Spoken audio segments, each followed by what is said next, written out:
Here's how to turn off your search history on Amazon. So to turn off search history, you have to go to your browsing history settings page. I left a quick shortcut link to that in the description or pinned comment down below.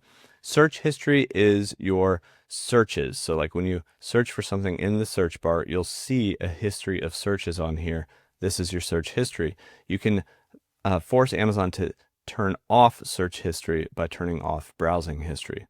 It won't delete these. To delete these, you actually have to come in here to the search bar and click on these X's to delete them individually, but you can turn it off.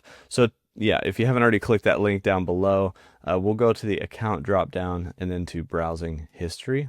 Inside of browsing history, which is another spot where all of the items that you've viewed, maybe not searched for, but viewed, will be, in the upper right hand corner, you can go to the browsing history settings.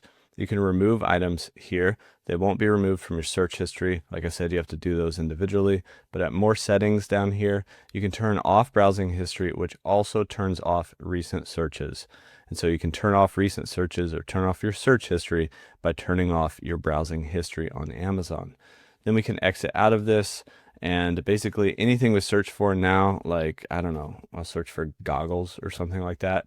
If I back out of Amazon and go back to that search bar, you'll see goggles doesn't show up here when it would have before we had browsing history turned off. And so that's how you can turn off search history on Amazon.